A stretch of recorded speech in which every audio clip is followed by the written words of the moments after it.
Hello friends, welcome to Arpita Kannada vlogs. ನಾನಿವತ್ತು ಇಲ್ಲಿ ಬಿಸಿಬೇಳೆ ಬಾತ್ ಹೇಗೆ ಮಾಡೋದು ಅನ್ನೋದನ್ನು ತೋರಿಸ್ಕೊಡ್ತಾ ಇದ್ದೀನಿ.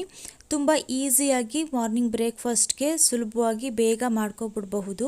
ಬನ್ನಿ ಹಾಗಾದರೆ ಇದನ್ನು ಹೇಗೆ ಮಾಡೋದು ಅಂತ ನೋಡ್ತಾ ಹೋಗೋಣ. ಇಲ್ಲಿ ನಾನು ಒಂದು ಬೌಲ್ ಇಟ್ಕೊಂಡಿದ್ದೀನಿ. ಈ ಬೌಲ್ಗೆ ನಾನು ಈ ಕಪ್ಪಲ್ಲಿ 1.5 ಕಪ್ ಆಗುವಷ್ಟು ಅಕ್ಕಿಯನ್ನು ಹಾಕ್ಕೊಳ್ತಾ ಇದ್ದೀನಿ. ನೀವು ಮನೆಯಲ್ಲಿ ಯಾವ ಅಕ್ಕಿ ಯೂಸ್ ಮಾಡ್ತೀರಾ ಊಟಕ್ಕೆ, ಅದೇ ಅಕ್ಕಿಲೇ ಮಾಡ್ಕೋಬಹುದು. ಹಾಗೆಯೇ ನಾನು ಅದೇ ಕಪ್ನಲ್ಲೇ 1 ಕಪ್ಗಿಂತ ಸ್ವಲ್ಪ ಕಡಿಮೆ ಆಗುವಷ್ಟು ತೊಗರಿಬೇಳೆನ ಹಾಕ್ಕೊಳ್ತಾ ಇದ್ದೀನಿ. ನೀವು 1 ಕಪ್ ಬೇಕಿದ್ರೆ 1 ಕಪ್ನೇ ಹಾಕೋಬಹುದು.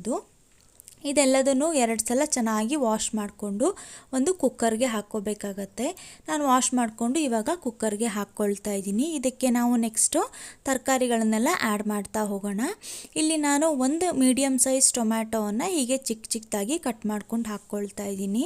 ಹಾಗೆಯೇ ಒಂದು ಮೀಡಿಯಮ್ ಸೈಜ್ ಈರುಳ್ಳಿಯನ್ನು ಹೀಗೆ ಉದ್ದಕ್ಕೆ ಕಟ್ ಮಾಡ್ಕೊಂಡು ಹಾಕ್ಕೊಂಡಿದ್ದೀನಿ.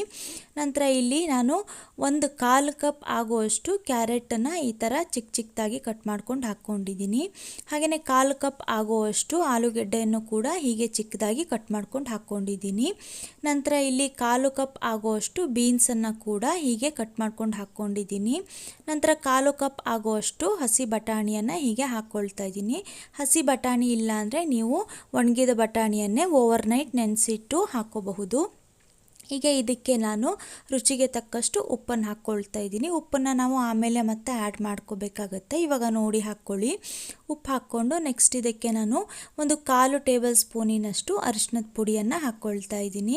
ಹಾಗೆಯೇ ಇದಕ್ಕೆ ನಾನಿಲ್ಲಿ ಸುಮಾರು 3 ಕಪ್ ಆಗುವಷ್ಟು ನೀರನ್ನು ಹಾಕ್ಕೊಳ್ತಾ ಇದ್ದೀನಿ. ಅಕ್ಕಿ ತರಕಾರಿ ಏನಿದೆ ಅದು ಮುಳುಗೋದಕ್ಕಿಂತ ಸ್ವಲ್ಪ ಮೇಲೆ ನೀರು ಬಂದರೆ ಸಾಕಾಗತ್ತೆ. ತುಂಬ ನೀರು ಹಾಕ್ಕೊಳ್ಳೋದಕ್ಕೆ ಹೋಗಬೇಡಿ. ಇವಾಗಲೇ ಇದನ್ನು ಹಾಕ್ಕೊಂಡು ನೆಕ್ಸ್ಟ್ ಇದಕ್ಕೆ ನಾನು 1 ಟೇಬಲ್ ಸ್ಪೂನ್ ಆಗುವಷ್ಟು ಎಣ್ಣೆಯನ್ನು ಹಾಕ್ಕೊಳ್ತಾ ಇದ್ದೀನಿ. ಹಾಗೆಯೇ ಇದಕ್ಕೆ ನಾನು 1 ಟೇಬಲ್ ಸ್ಪೂನಿನಷ್ಟು ಶೇಂಗಾವನ್ನು ಹಾಕ್ಕೊಳ್ತಾ ಇದ್ದೀನಿ. ಇದು ಬೇಕು ಅಂದರೆ ಹಾಕ್ಕೊಳ್ಳಿ, ಬೇಡ ಅಂದರೆ ಸ್ಕಿಪ್ ಮಾಡ್ಕೊಳ್ಳಿ.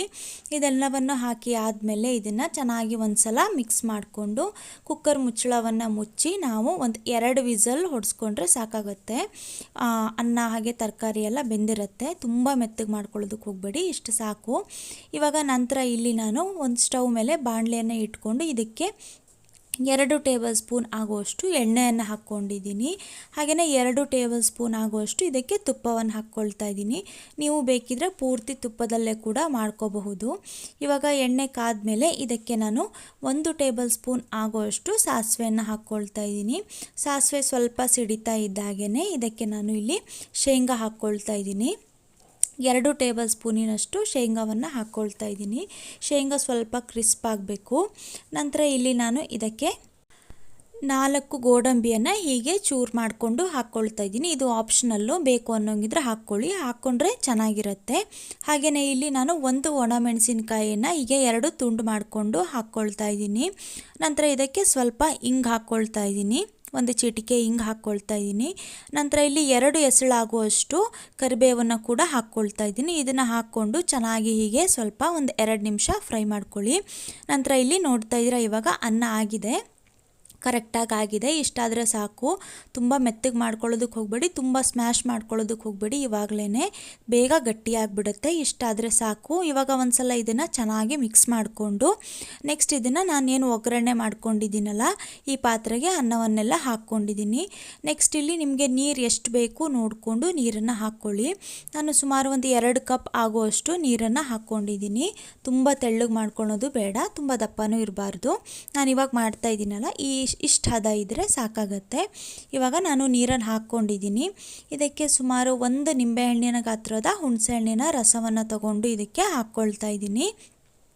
ನೆಕ್ಸ್ಟ್ ಇದಕ್ಕೆ ನಾನು ಬಿಸಿಬೇಳೆ ಬಾತ್ ಪೌಡರ್ ಹಾಕ್ಕೊಳ್ತಾ ಇದ್ದೀನಿ. ಒಂದು ಬೌಲ್ ತಗೊಂಡು ಇದಕ್ಕೆ 4 ಟೇಬಲ್ ಸ್ಪೂನ್ ಆಗುವಷ್ಟು ಬಿಸಿಬೇಳೆ ಬಾತ್ ಪೌಡರ್ನ ಹಾಕ್ಕೊಳ್ತಾ ಇದ್ದೀನಿ. ನೀವು ಮನೆ ಪೌಡರ್ ಇದ್ದರೆ ಮನೆಯದೇನೆ ಹಾಕ್ಕೋಬಹುದು. ನಾನಿಲ್ಲಿ MTRದು ತೊಗೊಂಡಿದ್ದೀನಿ. ಇದನ್ನು ಇವಾಗ ಸ್ವಲ್ಪ ನೀರು ಹಾಕ್ಕೊಂಡು ಇದಕ್ಕೆ ಮಿಕ್ಸ್ ಮಾಡಿಕೊಂಡು ಹಾಕ್ಕೊಳ್ಳಿ.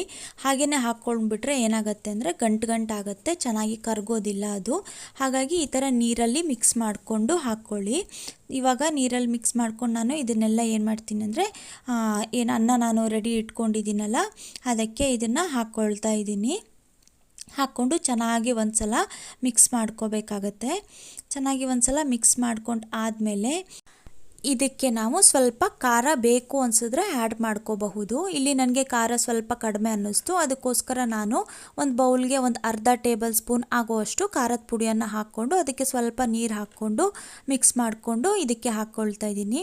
ಇದನ್ನು ಹಾಕ್ಕೊಂಡು ಚೆನ್ನಾಗಿ ಮಿಕ್ಸ್ ಮಾಡ್ಕೊಳ್ಳಿ. ಇದಾದಮೇಲೆ ಇದಕ್ಕೆ ನಾವು 1 ಟೇಬಲ್ ಸ್ಪೂನ್ ಆಗುವಷ್ಟು ಬೆಲ್ಲವನ್ನು ಸೇರಿಸ್ಕೋಬೇಕಾಗತ್ತೆ. ನಾನಿಲ್ಲಿ 1 ಟೇಬಲ್ ಸ್ಪೂನ್ ಆಗುವಷ್ಟು ಬೆಲ್ಲ ಸೇರಿಸ್ಕೊಳ್ತಾ ಇದ್ದೀನಿ. ನಾನು ಜೋನಿ ಬೆಲ್ಲ ಇತ್ತು ಅದನ್ನೇ ಸೇರಿಸ್ಕೊಳ್ತಾ ಇದ್ದೀನಿ. ನೀವು ಬೇರೆ ಬೆಲ್ಲ ಸೇರಿಸ್ಕೊಳೋದಾದರೆ ಸೇರಿಸ್ಕೋಬಹುದು. ಇದನ್ನು ಹಾಕ್ಕೊಂಡು ಚೆನ್ನಾಗಿ ಒಂದ್ಸಲ ಮಿಕ್ಸ್ ಮಾಡ್ಕೊಳ್ಳಿ. ಇವಾಗ ಉಪ್ಪು ನೋಡಿಕೊಂಡು ಉಪ್ಪು ಕಡಿಮೆ ಅನಿಸಿದ್ರೆ ಉಪ್ಪನ್ನು ಕೂಡ ಸೇರಿಸ್ಕೊಳ್ಳಿ. ನಾನು ಒಂದು ಅರ್ಧ ಟೇಬಲ್ ಸ್ಪೂನ್ ಆಗುವಷ್ಟು ಉಪ್ಪನ್ನು ಹಾಕ್ಕೊಳ್ತಾ ಇದ್ದೀನಿ. ಇದನ್ನು ಹಾಕ್ಕೊಂಡು ಇವಾಗ ಒಂದ್ಸಲ ಚೆನ್ನಾಗಿ ಮಿಕ್ಸ್ ಮಾಡಿ ಇದನ್ನು ಕುದಿಯೋಕ್ಕೆ ಬಿಡಬೇಕಾಗತ್ತೆ. ಚೆನ್ನಾಗಿ ಇದು ಒಂದು 5 ನಿಮಿಷ ಕುದಿಬೇಕಾಗತ್ತೆ. ಇವಾಗ ನೋಡ್ತಾ ಇದ್ದೀರಾ 5 ನಿಮಿಷ ಕುದಿಸಿದ್ದೀನಿ ನಾನು. ಇವಾಗ ಬಿಸಿಬೇಳೆ ಬಾತು ರೆಡಿಯಾಗಿದೆ. ಟೇಸ್ಟಿಯಾಗಿ ತುಂಬ ರುಚಿಯಾಗಿರುತ್ತೆ ಬಿಸಿಬೇಳೆ ಬಾತು. ನೋಡ್ತಾ ಇದ್ದೀರಲ್ಲ, ನೀವು ಕೂಡ ಮನೆಯಲ್ಲಿ ಒಮ್ಮೆ ಟ್ರೈ ಮಾಡಿ ನೋಡಿ. ಹೇಗೆ ಬಂತು ಅಂತ ನನಗೆ ಕಮೆಂಟ್ ಮಾಡಿ ತಿಳಿಸಿ. ಹಾಗೆ ವಿಡಿಯೋ ಇಷ್ಟ ಆದರೆ ಲೈಕ್ ಮಾಡಿ. ಹಾಗೆಯೇ ಯಾರು ನನ್ನ ಚಾನಲ್ನ ಇನ್ನೂ ಸಬ್ಸ್ಕ್ರೈಬ್ ಮಾಡ್ಕೊಂಡಿಲ್ಲ ಈಗಲೇ ಹೋಗಿ ಪ್ಲೀಸ್ ಸಬ್ಸ್ಕ್ರೈಬ್ ಮಾಡ್ಕೊಳ್ಳಿ. ಹಾಗೆಯೇ ಪಕ್ಕದಲ್ಲಿ ಕಾಣ್ತಾ ಇರುವಂಥ ಬೆಲ್ ಐಕನ್ನ ಕ್ಲಿಕ್ ಮಾಡಿ. ಇದರಿಂದ ನಾನು ಮಾಡೋವಂಥ ನೆಕ್ಸ್ಟ್ ವಿಡಿಯೋ ನೋಟಿಫಿಕೇಷನ್ ನಿಮಗೆ ಬರುತ್ತೆ. Thank you.